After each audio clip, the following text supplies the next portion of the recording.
بسم اللہ الرحمن الرحیم۔ السلام علیکم۔ شام اب رات میں تبدیل ہو رہی تھی۔ نور محمد فطرتاً ڈرپوک نہیں تھا، لیکن کسی انجانے احساس کے تحت اس کا دل بڑی شدت سے دھڑک رہا تھا۔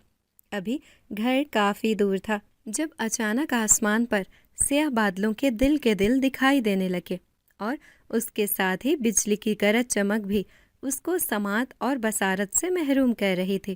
جب بھی آندھی کے ساتھ بارش ہوتی تھی تو نور محمد کو ایک انجانا سا خوف گھیر لیتا تھا۔ اسے جوگی کی پیش گوئی یاد آتی تو اس کا دل ڈوبنے لگتا تھا۔ وہ اس وقت بھی اس آندھی اور طوفان کے ساتھ ہوتی بارش میں دھڑکتے ہوئے دل اور لرزتے ہوئے جسم کے ساتھ گھر کی طرف رواں دواں تھا۔ لمحہ بلمحہ تیز ہوتی بارش نے اسے ادھر ادھر کسی پناہ گاہ کو ڈھونڈنے پر مجبور کر دیا تھا۔ اس کو تھوڑے فاصلے پر ایک لمبا اور گھنا درخت نظر آیا۔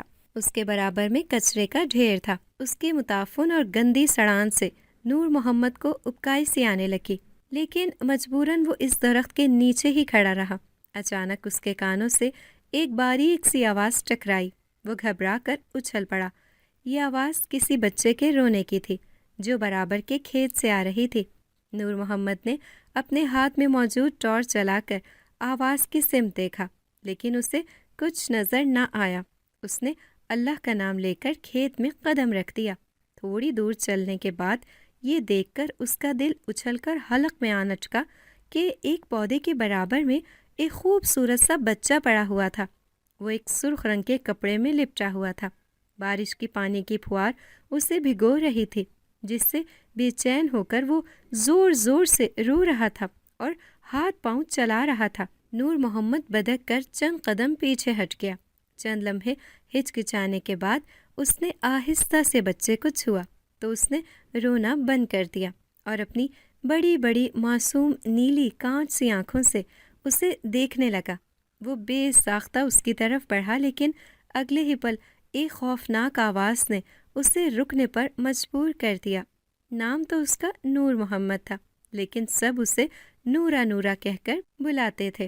نور محمد ایک غریب گھرانے میں پیدا ہوا تھا۔ اس کا باپ ایک موچی تھا، دن بھر جوتیاں گانٹتا، تب کہیں جا کر شام کو وہ اتنا کما پاتا تھا کہ اپنے بچوں کے لیے روٹی سالن کا بندوبست کرتے۔ نور محمد نے اسی موچی کے گھر میں جنم لیا تھا۔ یہ ان کی بدقسمتی تھی کہ ان کا گھر مال و دولت سے خالی تھا۔ کبھی کبھی تو فاقے تک کی نوبت بھی آ جاتی تھی۔ اس ماحول نے نور محمد کو اپنے حالات سے متنفر کر دیا تھا۔ وہ اس ماحول سے نکلنا چاہتا تھا، لیکن وہ پڑھ لکھ نہیں سکا تھا۔ اس کے باپ میں اتنی سکت ہی نہ تھی کہ اس کے کھانے پینے اور کپڑے لتے کے ساتھ ساتھ اس کی تعلیم کا بندوبست بھی کر سکے۔ سرکاری اسکول میں بھی بس وہ چند حرف ہی سیکھ پایا تھا، کیونکہ اسکول ماسٹر جو کہ اسی گاؤں کے تھے بے حد اکھڑ مغرور اور بد دماغ تھے۔ وہ اس کے باپ اور اس سے نفرت کرتے تھے۔ دن بھر یا تو اسے اپنے کاموں میں مصروف رکھتے یا پھر تختی ہاتھ میں تھما کر دھوپ میں کھڑا کیے رکھتے تھے۔ اس کی وجہ یہ نہیں تھی کہ نور محمد کوئی کن ذہن لڑکا تھا۔ اس کو جو بھی کام دیا جاتا وہ پوری دل جمعی سے کرتا تھا اور کبھی بھی محنت کرنے سے گھبراتا نہیں تھا۔ لیکن شاید ماسٹر جی چاہتے ہی نہ تھے کہ وہ بھی پڑھ لکھ سکے، اس لیے اس کے ساتھ اتنا برا سلوک روا رکھا کہ تنگ آ کر اس نے پڑھنا اور اسکول جانا ہی چھوڑ دیا۔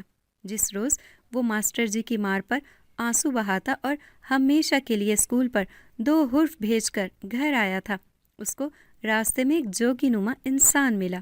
اس کی داڑھی بالکل سفید اور لمبی سی تھی جو اس کے سینے پر پھیلی ہوئی تھی۔ اس کی بھویں بھی سفید ہو چکی تھیں۔ وہ سڑک کے کنارے بڑے نڈھال سے انداز میں پڑا تھا اور پسینے سے شرابور ہو رہا تھا۔ اس کی حالت سے لگ رہا تھا کہ وہ کہیں دور سے بڑی لمبی مسافت طے کر کے آیا تھا۔ نور محمد نے اس کو تپتی دھوپ میں سر جھکائے دیکھا تو اسے اس پر بڑا ترس آیا۔ اپنے آنسو بھول کر اس نے جوگی کے قریب جا کر پوچھا، بابا جی کون ہو تم اور یہاں کیوں بیٹھے ہو؟ جوگی نے سر اٹھا کر اسے دیکھا تو پل بھر کے لیے تو نور محمد کو محسوس ہوا گویا کوئی سردی کا جھونکا سا اسے چھو کر گزر گیا ہو۔ اس نے اپنے جسم میں ہلکی سی کپ کپی محسوس کی تو کچھ دور ہٹا۔ جوگی بڑی گہری نظروں سے اسے سر سے پیر تک دیکھ رہا تھا۔ اس کے انداز سے پریشان ہو کر نور محمد نے دوبارہ پوچھا، بتاتے کیوں نہیں ہو؟ کون ہو تم اور اس تپتی سڑک پر کیوں بیٹھ گئے ہو؟ جوگی نے کہا، مسافر ہوں بچے، بڑی دور سے آیا ہوں اور بہت دور تک جانا ہے، تھک کر یہاں بیٹھ گیا ہوں، کیا تم مجھے پانی پلاؤ گے؟ نور محمد نے جلدی سے سر ہلا کر کہا، میں لاتا ہوں تمہارے لیے۔ وہ دوڑتا ہوا سڑک کنارے لگے ہوئے نلکے تک گیا اور ایک پلاسٹک کی بوتل میں پانی لے آیا۔ اس نے جوگی کو پانی دیا تو اس کے بجھے ہوئے چہرے پر کسی قدر رونق آ گئی۔ نور محمد کے پاس اس وقت اور تو کچھ نہیں تھا۔ اس کی جیب میں ایک بسکٹ پڑا ہوا تھا جو اس نے جوگی کو کھانے کو دے دیا۔ جوگی نے ایک بار پھر اس کی طرف دیکھا اور پوچھا، بچے ہاتھ دکھائے گا؟ نور محمد نے جھٹ سے سر ہلاتے ہوئے اپنا ہاتھ آگے کر دیا۔ جوگی اس کی ہتھیلی کو تھام کر بیٹھ گیا اور ہاتھ کی آڑی ترچھی لکیروں پر غور کرنے لگا۔ چند لمحے کے بعد اس نے سر اٹھا کر کہا، بچے تو بڑے بھاگے والا ہے۔ نور محمد نے پوچھا، کیا مطلب؟ اس نے کہا، تیرے بھاگے میں تو بڑی عجیب مالا لکھی ہے، بڑا دھن دولت آئے گا تیرے پاس۔ نور محمد کا چہرہ خوشی سے چمک اٹھا۔ اس نے جوگی کے قریب ہو کر کہا، بابا جی اور کیا لکھا ہے میری قسمت میں؟ وہ جاننا چاہتا تھا کہ اس کو کتنی دولت ملے گی۔ جوگی دوبارہ اس کی ہتھیلی پر جھک گیا۔ چند لمحے تک دیکھنے کے بعد اس کے چہرے پر بڑے ہی عجیب سے تاثرات ابھرتے نظر آئے۔ اس کی بوڑھی آنکھوں میں چمک دکھائی دے رہی تھی۔ اس نے رازدارانہ انداز میں کہا، بچے اب جو تجھے بتا رہا ہوں نا، وہ بڑے دھیان سے سننا اور خبردار کسی بھی شخص کو یہ بات مت بتانا، ورنہ تو بہت بڑی مصیبت میں پڑ جائے گا۔ نور محمد کچھ حیرت اور خوف بھری نظروں سے اسے دیکھنے لگا۔ جوگی نے سرگوشیوں میں جو بات اسے بتائی، اسے سن کر وہ دم بخود سا رہ گیا۔ اسے پہلی بار اس جوگی سے بہت ڈر لگنے لگا۔ وہ جلدی سے پیچھے ہٹا اور بھاگ کھڑا ہوا۔ اس نے تھوڑا آگے جا کر مڑ کر دیکھا۔ جوگی اپنی جگہ بیٹھا مسکرا کر اسے بھاگتے دیکھ رہا تھا۔ نور محمد نے اس جوگی اور اس کی کہی گئی کسی بھی بات کا ذکر کسی سے بھی نہ کیا، لیکن جوگی کی وہ پیش گوئی اس کے ذہن میں ہمیشہ کے لیے محفوظ رہ گئی۔ وقت تیزی سے گزرتا گیا۔ نور محمد اب جوان ہو چکا تھا۔ کوشش کے باوجود وہ پڑھ نہیں پایا تھا۔ اس کے باپ نے اسے اپنا کام سکھانے کی بہت کوشش کی تھی، مگر نور محمد کو موچی بننے میں کوئی دلچسپی نہیں تھی۔ وہ کچھ عرصے تک تو محنت مزدوری کرتا رہا، پھر اس نے پٹے پر کھیت لیے اور یوں وہ کسان بن گیا۔ یہ کام یعنی کھیت مزدوری بہت تھکا دینے والا کام تھا، لیکن اس کے باوجود نور محمد بہت مطمئن رہتا تھا۔ اسے محنت کرنے کی عادت تھی اور وہ کام سے گھبرانے والا آدمی نہیں تھا۔ اس کے ماں باپ نے اس کی شادی بھی اپنے ہی جیسے ایک غریب خاندان کی لڑکی سے کر دی تھی۔ دیکھتے ہی دیکھتے 7 سال کا طویل عرصہ بیت گیا۔ اتنا عرصہ گزر جانے کے باوجود بھی نور محمد کے ہاں کوئی اولاد نہیں ہو سکی تھی۔ اس کے ماں باپ اپنے پوتے پوتیاں دیکھنے کی حسرت دل میں لیے ہوئے ہی مر گئے تھے۔ اس کی بیوی خالدہ بھی دن رات وظیفے، دعائیں اور ٹوٹکے کرتی رہتی تھی، مگر تاحال انہیں کوئی خوشخبری نہ مل سکی۔ وہ اسے مختلف درگاہوں اور درباروں پر دعا آور تعویذ کے لیے بھیجتی رہتی تھی۔ آج بھی وہ ایک درگاہ پر سے اولاد کے لیے ایک تعویذ لکھوا کر لا رہا تھا۔ اندر بیٹھے بیٹھے اسے وقت کا اندازہ ہی نہیں ہو سکا۔ شام اب رات میں تبدیل ہو رہی تھی۔ نور محمد فطرتاً ڈرپوک نہیں تھا، لیکن کسی انجانے احساس کے تحت اس کا دل بڑی شدت سے دھڑک رہا تھا۔ ابھی گھر کافی دور تھا جب اچانک آسمان پر سیاہ بادلوں کے دل کے دل دکھائی دینے لگے، اور اس کے ساتھ ہی بجلی کی گرج چمک بھی اس کو سماعت اور بصارت سے محروم کر رہی تھی۔ جب بھی آندھی کے ساتھ بارش ہوتی تو نور محمد کو ایک انجانا سا خوف گھیر لیتا تھا۔ اسے جوگی کی پیش گوئی یاد آتی تو اس کا دل ڈوبنے لگتا تھا۔ وہ اس وقت بھی اس آندھی اور طوفان کے ساتھ ہوتی بارش میں دھڑکتے ہوئے دل اور لرزتے ہوئے جسم کے ساتھ گھر کی طرف رواں دواں تھا۔ لمحہ بلمحہ تیز ہوتی بارش نے اسے ادھر ادھر کسی پناہ گاہ کو ڈھونڈنے پر مجبور کر دیا تھا۔ اس کو تھوڑے فاصلے پر ایک لمبا اور گھنا درخت نظر آیا۔ اس کے برابر میں کچرے کا ڈھیر تھا۔ اس کی متعفن اور گندی سڑان سے نور محمد کو ابکائی سی آنے لگی، لیکن مجبوراً وہ اس درخت کے نیچے ہی کھڑا رہا۔ اچانک اس کے کانوں سے ایک باریک سی آواز ٹکرائی۔ وہ گھبرا کر اچھل پڑا۔ یہ آواز کسی بچے کے رونے کی تھی جو برابر کے کھیت سے آ رہی تھی۔ نور محمد نے اپنے ہاتھ میں موجود ٹارچ جلا کر آواز کی سمت دیکھا، لیکن اسے کچھ نظر نہ آیا۔ اس نے اللہ کا نام لے کر کھیت میں قدم رکھ دیا۔ تھوڑی دور تک چلنے کے بعد یہ دیکھ کر اس کا دل اچھل کر حلق میں آن اٹکا کہ ایک پودے کے برابر میں ایک خوبصورت سا بچہ پڑا ہوا تھا۔ وہ ایک سرخ رنگ کے کپڑے میں لپٹا ہوا تھا۔ بارش کی پانی کی پھوار اسے بھگو رہی تھی، جس سے بے چین ہو کر وہ زور زور سے رو رہا تھا اور ہاتھ پاؤں چلا رہا تھا۔ نور محمد بدک کر چند قدم پیچھے ہٹ گیا۔ چند لمحے ہچکچانے کے بعد اس نے آہستہ سے بچے کو چھوا تو اس نے رونا بند کر دیا اور اپنی بڑی بڑی معصوم نیلی کانچ سی آنکھوں سے اسے دیکھنے لگا۔ اس ویرانے میں ایک بچے کو بے یار و مددگار دیکھ کر اس کے دل میں عجیب عجیب سے خیالات آنے لگے۔ نہ جانے یہ بچہ کون تھا، کس ماں کا جگر کا ٹکڑا تھا، اور اس نے اسے یوں بے بس حالت میں اس کھیت میں کیوں چھوڑ دیا تھا۔ بچے کے معصوم چہرے کو دیکھ کر اس کے دل میں دبی ہوئی اولاد کی خواہش نے انگڑائی لی۔ اس نے بچے کو اٹھانے کو سوچ کر قدم آگے بڑھائے، لیکن پھر ٹھٹک کر رک گیا۔ اسے جوگی اور اس کی پیش کو یاد آئی تو اس نے نفی میں سر ہلاتے ہوئے تیزی سے پلٹ کر گھر کی طرف دوڑ لگا دی۔ تھوڑی دور آنے کے بعد اسے کہیں دور کتوں کے بھونکنے کی آواز سنائی دی۔ وہ بے ساختہ پلٹا۔ اس کی نگاہوں میں اس وقت بچے کا معصوم چہرہ گھوم رہا تھا۔ اس نے سوچا، اگر میں نے اسے یہیں چھوڑ دیا تو کتے اور دوسرے جنگلی جانور اسے کھا جائیں گے۔ وہ یہ سوچنے کے بعد سب کچھ فراموش کر کے آگے بڑھا اور اس روتے ہوئے بچے کو گود میں اٹھا لیا۔ اس کے بازوؤں میں آتے ہی وہ چپ ہو گیا۔ نور محمد نے اپنے دل میں اس کے لیے ویسی ہی محبت محسوس کی جیسی ایک باپ اپنے بیٹے کے لیے محسوس کرتا ہے۔ نور محمد نے اپنا بھیگا ہوا صافہ نچوڑا اور اسے بچے کے اوپر پھیلا دیا تاکہ وہ تیز ہوا سے بچ سکے۔ بچے کو سینے سے چمٹائے وہ تیز تیز قدموں سے گھر کی جانب روانہ ہو گیا۔ جیسے جیسے وہ آگے بڑھ رہا تھا، آندھی کی شدت بڑھتی جا رہی تھی۔ ہوا اتنی تیز ہو گئی کہ اسے ایسا لگا کہ وہ اس کے ہاتھوں سے بچہ چھین کر اڑا لے جائے گی۔ اللہ اللہ کر کے یہ سفر کٹا اور وہ اپنے گھر پہنچ گیا۔ خالدہ اس کے دیر سے آنے پر بہت پریشان تھی۔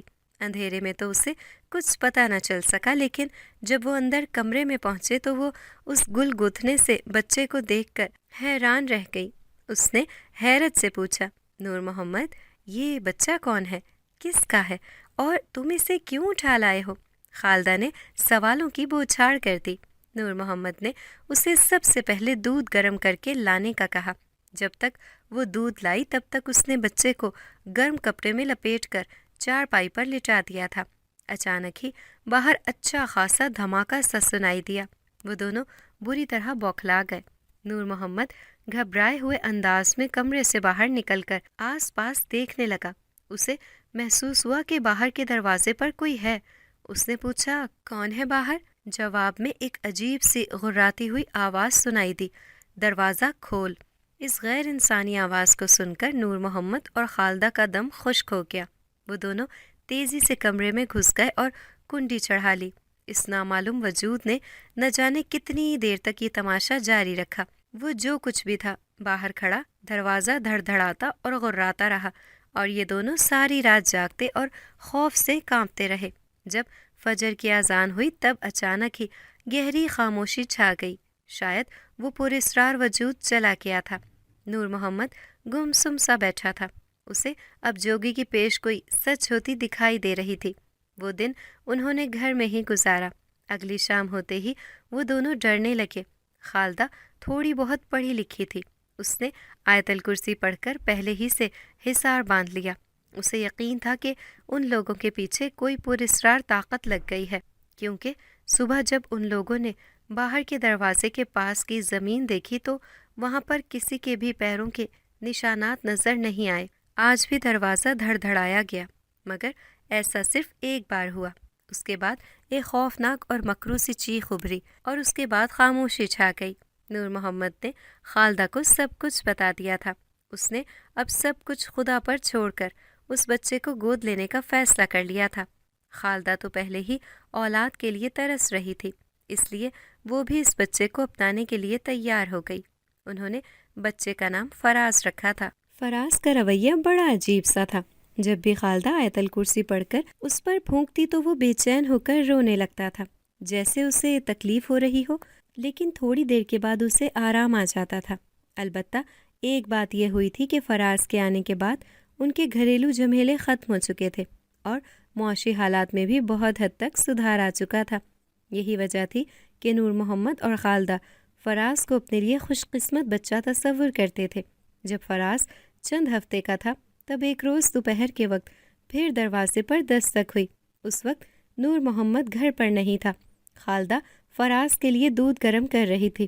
اس رات والے واقعے کے بعد وہ ہر دستک کی آواز سے ڈر جاتی تھی، لیکن بہرحال اس نے کافی حد تک اپنے خوف پر قابو پا لیا تھا، اس لیے اس نے ہمت کر کے پوچھا، کون ہے باہر؟ باہر سے ایک بڑھیا کی لرزتی ہوئی آواز آئی، بیٹی خیرات لینے آئی ہوں، اللہ کے نام پر کچھ دے دو، 2 دن سے بھوکی ہوں، اللہ تمہارے رزق میں برکت دے گا۔ خالدہ نے دروازے کے جھرے سے آنکھ لگا کر دیکھا اور یہ دیکھ کر مطمئن ہو گئی کہ باہر واقعی ایک مانگنے والی بڑھیا ہی تھی۔ اس نے دروازہ کھول کر کہا، مائی آ جاؤ، ادھر چھپر کے نیچے جا کر بیٹھ جاؤ، میں تمہارے لیے کھانا لاتی ہوں۔ بڑھیا نے ایک قدم آگے بڑھایا لیکن پھر فوراً ہی پیچھے ہٹ گئی۔ اس نے کہا، نہیں بیٹی، مجھے آگے بھی جانا ہے، تم ادھر ہی لا کر دے دو جو دینا ہے، میں دیوار کے سائے میں بیٹھ جاتی ہوں۔ خالدہ نے کچھ الجھے ہوئے انداز میں اسے دیکھا اور اندر چلی گئی۔ ایک شاپر میں اس نے کھانا ڈالا اور باہر نکلنے سے پہلے کمرے میں چلی گئی۔ تکیے کے نیچے ہاتھ ڈال کر اس نے کوئی چیز مٹھی میں دبوچی اور پھر باہر نکل آئی۔ باہر آ کر اس نے شاپر بڑھیا کی طرف بڑھایا تو اس نے لرزتی ہوئی آواز میں کہا، ہائے بیٹی، میں اٹھ نہیں پا رہی، ذرا ہاتھ کا سہارا تو دے دو۔ خالدہ نے شک بھری نظروں سے اسے دیکھتے ہوئے اس کی طرف وہی ہاتھ بڑھایا جس میں اس نے کوئی چیز تھام رکھی تھی۔ جیسے ہی اس کا ہاتھ بڑھیا کے ہاتھ سے ٹکرایا، اس نے مٹھی کھول دی۔ اس کے ہاتھ میں ایک چھوٹے سے کاغذ پر لکھے تعویذ کے سوا کچھ نہیں تھا، لیکن وہ بڑھیا اتنے زور سے چلائی کہ خالدہ کو اپنے کانوں کے پردے پھٹتے ہوئے محسوس ہوئے۔ اس کے ساتھ ہی اس کی حیت بھی بالکل تبدیل ہو گئی۔ اس کا چہرہ بہت خوفناک ہو گیا، دانت بہت بڑے اور نوکیلے بن گئے اور اس کا قد بھی لمبا ہونے لگا۔ اس کی یہ شکل دیکھ کر خالدہ کے دل کی دھڑکن جیسے رکنے لگی۔ بڑھیا نے اس کو خوفناک نظروں سے گھورتے ہوئے غرا کر کہا، کب تک بچائے گی اسے؟ باز آ جا، ورنہ اپنے شوہر کے ساتھ تو بھی جل کر بھسم ہو جائے گی۔ اس کی آواز اتنی بھیانک تھی کہ اگر خالدہ کی جگہ کوئی اور ہوتی تو شاید دہشت سے ہی بے ہوش ہو جاتی، لیکن خالدہ ایک نڈر اور مضبوط عورت تھی۔ اس نے اس بڑھیا کی آنکھوں میں آنکھیں ڈال کر کہا، اس کی حفاظت میں نہیں، اللہ کا کلام کر رہا ہے، اور اس کے ہوتے ہوئے تیرا کوئی داؤ نہیں چل سکے گا، تو 1000 کوشش کر لے، ہمارا کچھ نہیں بگاڑ سکتی۔ بڑھیا یہ سن کر دل میں لا گئی۔ جھنجھلا کر اس نے غراتے ہوئے خالدہ کی طرف بڑھنے کی کوشش کی، مگر کسی اندیکھی دیوار سے ٹکرا کر رک گئی۔ اس نے جانے سے پہلے کہا، بچا لو جب تک اسے بچا سکتی ہو، کبھی نہ کبھی تو میرا داؤ بھی چل جائے گا۔ اس کے بعد اچانک ہی وہ نظروں سے اوجھل ہو گئی۔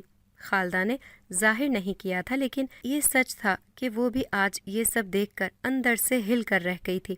نور محمد کے آنے تک کا وقت اس نے سخت بے چینی سے گزارا تھا۔ گھر آنے کے بعد نور محمد بھی یہ سب سن کر پریشان ہو گیا تھا۔ کچھ سوچ کر اس نے خالدہ اور فراز کو ساتھ لیا اور گھر سے نکل کھڑا ہوا۔ باہر آ کر اس نے ایک ایک بیل گاڑی کو روکا اور اس کے ذریعے انہیں قریبی گاؤں تک لے گیا۔ وہاں پر ایک بزرگ رہتے تھے جو حافظ قرآن تھے، وہ وظیفے بھی کرتے رہتے تھے۔ نور محمد نے ان کو ایک طرف لے جا کر فراز کے ملنے اور اس کے بعد پیش آنے والے سارے واقعات بتا دیے۔ اس کے بعد ان بزرگ نے انہیں پاس بٹھا دیا اور کافی دیر تک آیات پڑھتے رہے۔ اس کے بعد انہوں نے نور محمد کو باہر بلا کر چند ہدایات دیں، ایک تعویذ دیا اور انہیں جانے کی اجازت دے دی۔ اس کے بعد انہیں کبھی بھی وہ بڑھیا نظر نہیں آئی۔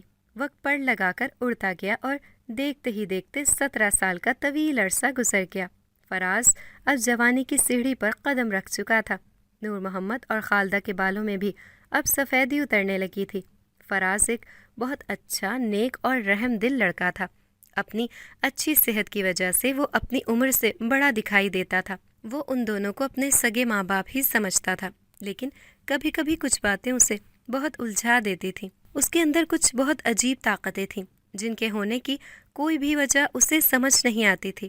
وہ عام لوگوں کے برعکس زیادہ طاقتور تھا، زیادہ وزن اٹھا سکتا تھا، اور ایک دن تو اس پر اپنی ایک ایسی عجیب سی صلاحیت کھلی کہ وہ خود ہی حیران رہ گیا۔ اس دن وہ اپنے ہم عمر لڑکوں کے ساتھ کرکٹ کھیل رہا تھا۔ کھیلتے کھیلتے اس نے زور کا شاٹ مارا تو بال اڑتے ہوئے پہاڑی کی اونچی چٹانوں کی طرف چلی گئی۔ یہ دیکھ کر عمر، وسیم اور رمیز اس پر بگڑنے لگے۔ عمر نے کہا، حد ہوتی ہے یار، اتنی زور سے بیٹ گھمانے کی کیا ضرورت تھی؟ اب وہاں سے بال کون لائے گا؟ وسیم نے کہا، تمہیں تو ساتھ لانا ہی نہیں چاہیے تھا، سارا کھیل خراب کر دیا۔ اب تو دوسری بال بھی ابھی نہیں مل سکتی کہ ہم کھیل سکتے۔ ان میں سے ہر کوئی اسی کو برا بھلا کہہ رہا تھا۔ فراز ان کی باتیں سن کر بہت دکھی ہو گیا تھا، لیکن وہ تینوں اس کی پرواہ کیے بغیر چلے گئے۔ وہ بہت دیر تک افسردہ سا وہیں پر درخت کے نیچے بیٹھا رہا۔ یہ پہلی بار نہیں ہوا تھا کہ اسے اس طرح کے اکیلے پن کا سامنا کرنا پڑا ہو۔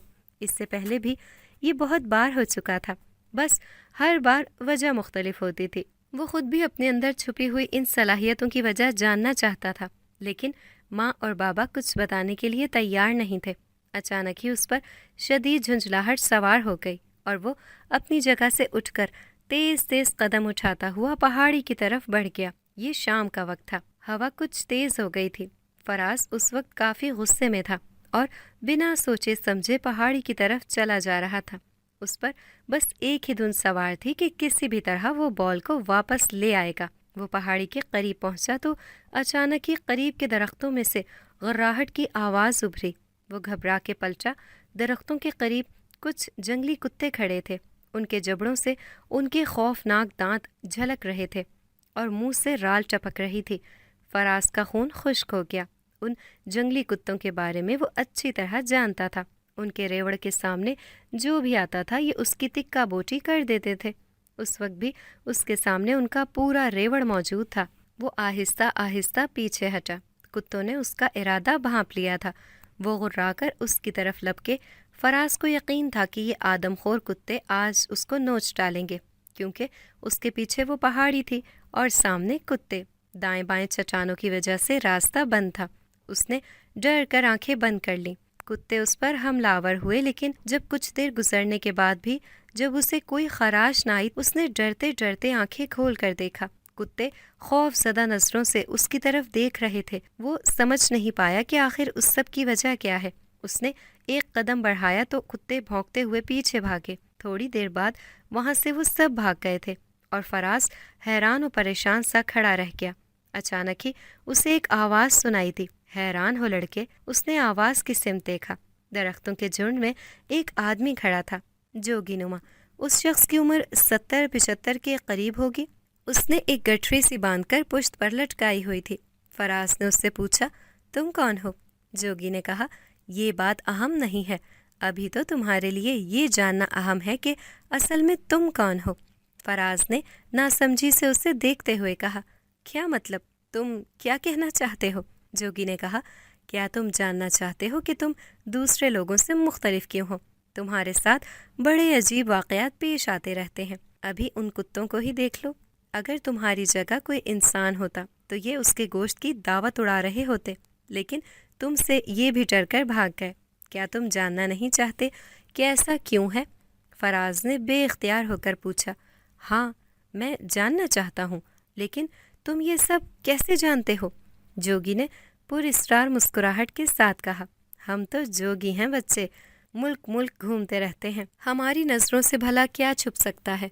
فراز نے کہا، تو پھر میرے بارے میں بھی بتا دو، میں ایسا کیوں ہوں؟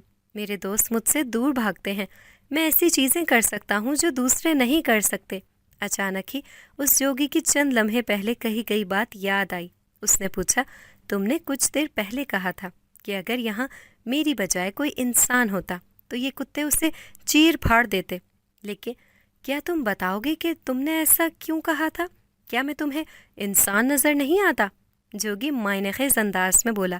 اتنے اتاولے نہ ہو لڑکے، میں ابھی صرف تمہیں یہ دکھا سکتا ہوں کہ تم کیا ہو، یہ تو میں تمہیں بعد میں بتاؤں گا کہ تم اصل میں کون ہو۔ یہ کہہ کر جوگی نے اپنی گٹھری کھولی اور اس میں ایک چھوٹا سا آئینہ نکالا۔ اس نے آئینہ فراز کی طرف بڑھاتے ہوئے کہا، یہ لو، دیکھ لو کہ تمہارا اصل کیا ہے۔ فراز نے دھڑکتے ہوئے دل سے وہ آئینہ تھام لیا۔ اس نے ڈرتے ڈرتے آئینے کو سیدھا کیا اور اس میں اپنا چہرہ دیکھنے لگا۔ جو ہی اس کی نظر آئینے میں نظر آتے اپنے عکس پر پڑی تو اس کے منہ سے ہلکی سی چیخ نکل گئی۔ آئینے میں موجود عکس تھا تو ایک، لیکن وہ بہت عجیب اور مختلف سا دکھائی دے رہا تھا۔ اس نے غصے سے آئینہ پچھا۔ اس کے بعد ہونا تو یہ چاہیے تھا کہ وہ گر کر چکنا چور ہو جاتا، لیکن وہ درمیان میں ہی ایسے ٹھہر گیا گویا کسی نے اسے ہاتھ میں پکڑ لیا ہو۔ فراز نے غصے سے چلاتے ہوئے کہا، یہ سب کیا ہے؟ تمہارے آئینے میں میں ایسا کیوں دکھ رہا ہوں؟ جوگی نے اطمینان سے ہاتھ بڑھا کر ہوا میں معلق آئینے کو تھاما اور دوبارہ اپنی گٹھری میں ڈال دیا۔ اس کے بعد وہ اٹھ کھڑا ہوا۔ اس نے فراز سے کہا، بچے، تیرا ابھی یہاں رہنا خطرے سے خالی نہیں ہے، اس لیے جتنی جلدی ہو سکے اپنے گھر چلا جا، وہ تیرے لیے محفوظ ہے۔ کل میں تیرے گاؤں کے باہر آم کے باغ کے قریب تیرا انتظار کروں گا، اسی وقت پر کل وہاں آ جانا، میں تمہیں سب کچھ بتا دوں گا۔ یہ کہہ کر وہ جانے لگا۔ فراز نے پکار کر پوچھا، لیکن مجھے خطرہ کس سے ہے؟ جوگی نے پلٹ کر اسے دیکھا اور کہا، جلد ہی جان لوگے، بس گھر جاتے ہوئے کوئی بڑھیا ملے تو اس سے دور ہی رہنا۔ فراز خاموشی سے اسے دیکھتا رہ گیا۔ تھوڑی دیر بعد وہ بھی گھر کی جانب روانہ ہو گیا۔ اس نے تہیہ کر لیا تھا کہ آج ہر صورت وہ ماں یا بابا سے اپنے بارے میں سب کچھ پوچھ کر ہی دم لے گا۔ اس نے گھر جانے کے لیے لمبے راستے کی بجائے شارٹ کٹ اختیار کیا تھا۔ یہ راستہ آگے جا کر ایک ویران سے کنویں کے قریب سے گزرتا تھا۔ جب وہ کنویں کے قریب سے گزرنے لگا تو اس نے ایک عورت کو دیکھا۔ وہ لکڑیوں کا ایک گٹھر باندھے اس کے قریب بیٹھی ہانپ رہی تھی۔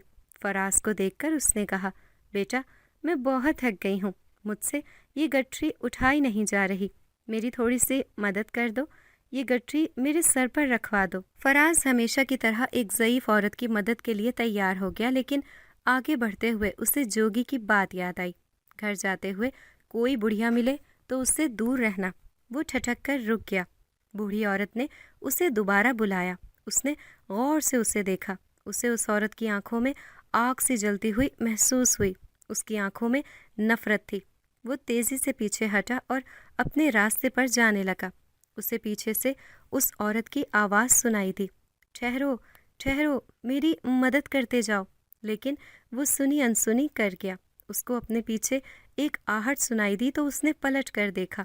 وہ بڑھیا اس وقت ایک خوفناک روپ دھار چکی تھی اور اڑتی ہوئی سی اس کے پیچھے آ رہی تھی۔ قریب آ کر اس نے جیسے ہی اس کی گردن پکڑنا چاہی، اسے جھٹکا سا لگا اور وہ چلاتی ہوئی دور جا گری۔ فراز موقع غنیمت جانتے ہوئے سر پر پاؤں رکھ کر بھاگا اور گھر پہنچ کر ہی اس نے اگلا سانس لیا۔ خالدہ اور نور محمد دونوں ہی اس کو اس طرح پریشان اور گھبرایا ہوا دیکھ کر فکر مند ہو گئے۔ نور محمد نے پوچھا، کیا بات ہے بیٹا، سب خیریت تو ہے؟ اتنے گھبرائے ہوئے کیوں ہو؟ فراز سے مزید برداشت نہیں ہوا۔ اس نے اس بڑھیا اور جوگی کے بارے میں بتاتے ہوئے پوچھا، آج تک آپ لوگوں نے مجھے کچھ بھی نہیں بتایا، لیکن اب آپ کو میرے ہر سوال کا جواب دینا ہوگا۔ یہ سب کیوں ہو رہا ہے میرے ساتھ؟ وہ بڑھیا اور وہ جوگی کون ہے؟ انہیں مجھ سے کیا دلچسپی ہے؟ اور اس کے اس آئینے میں میرا چہرہ مختلف کیوں نظر آ رہا تھا؟ خدا کے لیے بابا مجھے بتا دیں آج۔ دین محمد چند لمحے تک سر جھکا کر کچھ سوچتا رہا، پھر اس نے کہا، بیٹے، میں تمہیں سب کچھ بتانے کے لیے تیار ہوں۔ میں تمہیں بتانا چاہتا تھا، لیکن یہ سوچ کر چپ رہا کہ شاید تمہیں اپنے بارے میں جان کر دکھ ہو، اسی لیے میں چپ رہا۔ لیکن اب جب کہ تم اصرار کر ہی رہے ہو تو تمہیں سب کچھ بتائے بغیر کوئی چارہ نہیں۔ یہ کہہ کر نور محمد نے اسے سب کچھ بتا دیا اپنے بارے میں۔ یہ جان کر فراز گمسم سا بیٹھا رہ گیا۔ وہ تو ان دونوں کو اپنے سگے ماں باپ ہی سمجھتا تھا۔ یہ جاننے کے بعد کہ وہ ان کی اپنی اولاد نہیں ہے، اسے اچھا خاصا دھچکا لگا تھا۔ نور محمد اس کو غور سے دیکھ رہا تھا۔ تھوڑی دیر بعد اس نے کہا، لیکن اس سے بھی حیرت انگیز بات ایک اور ہے جو آج تک میرے علاوہ کوئی نہیں جانتا تھا۔ خالدہ کو بھی یہ آج ہی پتہ چلے گی۔ جب میں بہت چھوٹا تھا تب ایک دن مجھے راستے میں ایک جوگی ملا تھا۔ میں نے اس کو پانی پلایا تھا اور تبھی اس جوگی نے میرا ہاتھ دیکھتے ہوئے ایک پیش گوئی کی تھی۔ اس پیش گوئی کے بعد میں ہمیشہ پریشان رہتا تھا۔ نور محمد چند لمحے کو سانس لینے کے لیے رکا تو فراز نے بے چینی سے پوچھا، کیسی پیش گوئی؟ نور محمد نے جواب دیا، جوگی نے کہا تھا کہ میرے ہاتھ کی لکیروں سے یہ ظاہر ہوتا ہے کہ میں ایک ایسے بچے کی پرورش کروں گا جو انسانوں میں سے نہیں ہوگا۔ اس بچے کی وجہ سے ایک خوفناک بلا میری دشمن بن جائے گی۔ فراز نے کھوئے کھوئے سے انداز میں کہا، اس کا مطلب ہے کہ وہ کھویا ہوا بچہ میں ہوں، میری ہی وجہ سے وہ بڑھیا نما بلا آپ کے پیچھے پڑ گئی ہے۔ نور محمد نے افسردہ انداز میں اسے دیکھتے ہوئے کہا، ہاں بیٹا، تم ہی وہ بچے ہو، تم جنات میں سے ایک ہو۔ بچپن سے لے کر اب تک جو عجیب حیرت انگیز واقعات تمہارے ساتھ ہوتے رہتے ہیں ان کی وجہ یہی ہے۔ تم بھلے ہی میرے سگے بیٹے نہیں، لیکن فراز، میں نے تمہیں ہمیشہ اپنی اولاد ہی سمجھا ہے۔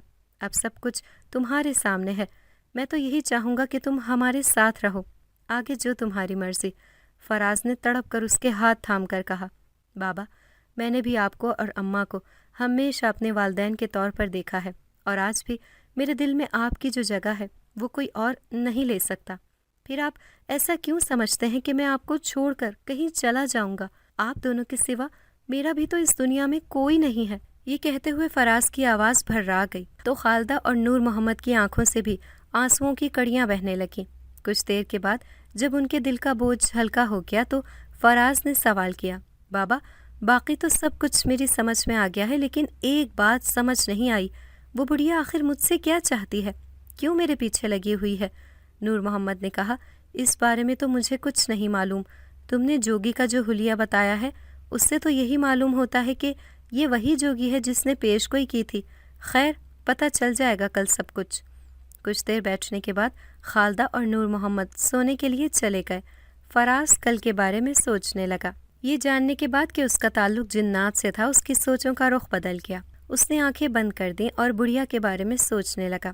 یہ اس کے خیال کی طاقت تھی کہ بند آنکھوں کے پیچھے تصور کے پردے پر بڑھیا کا خوفناک چہرہ ابھرنے لگا۔ وہ کسی نامعلوم جگہ پر تھی، لیکن فراز کو بڑھیا اور اس کے آس پاس کی جگہ کا منظر صاف نظر آ رہا تھا۔ بڑھیا کے پاس ایک اور بوڑھا بیٹھا ہوا تھا۔ بڑھیا کے چہرے پر اس وقت غصہ اور جھنجھلاہٹ نظر آ رہی تھی۔